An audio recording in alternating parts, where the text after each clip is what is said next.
Hello everyone, it's me Clayton. I just finished watching episode 3 of the Book of Boba Fett. Now, after the last two episodes have been heavily focused on Boba Fett's escapades with the Tusken Raiders, this one not only happens to bring that storyline to a close in a pretty fittingly dark way, but it also happens to give us more of the present storyline that I've been really interested in. Let's get to the story though, shall we?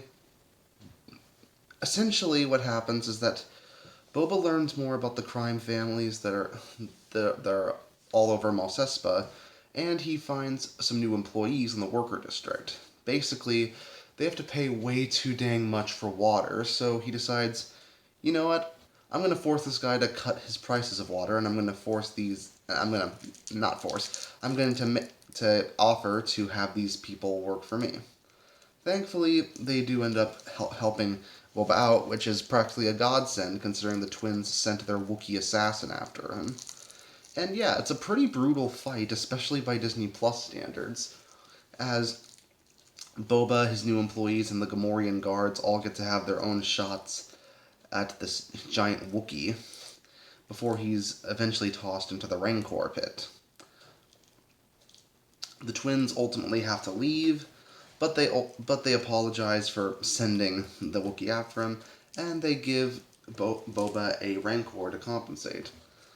I like that we get to learn more about Rancors in this episode too, especially considering Rancors seemed like they were a little underexplored in most of the Star Wars media that I engage with.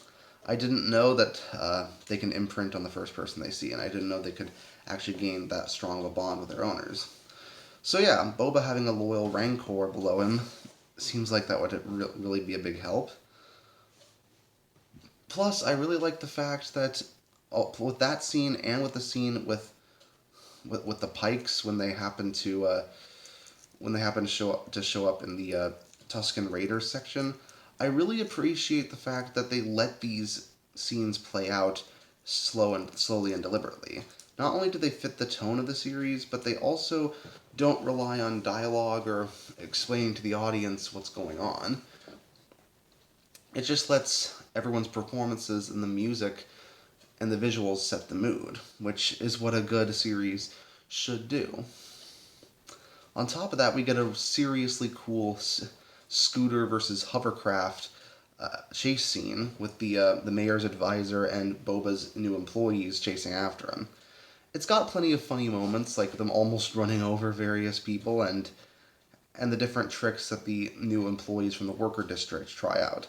I like the new worker district characters. They don't really have names yet, but I like the girl who climbs onto the roof, who uses her bike to climb onto the rooftops and then crash down on top of the assistant's hovercraft. I like the guy with the cybernetic eye.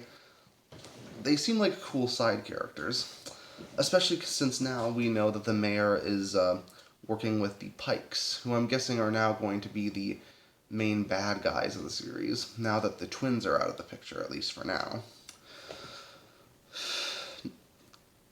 The Pikes do look generally pretty cool, and I'm guessing that they're really talented fighters considering how everyone talks about them.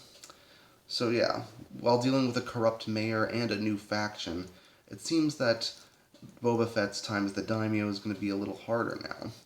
But that also made for a pretty engaging episode for a little over 30 minutes.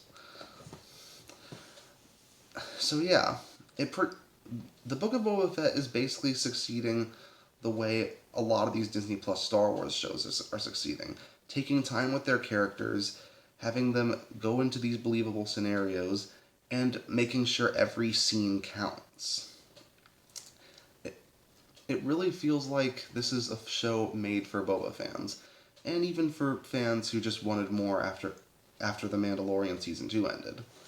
So yeah, I'm really excited to see what's next. See you next week.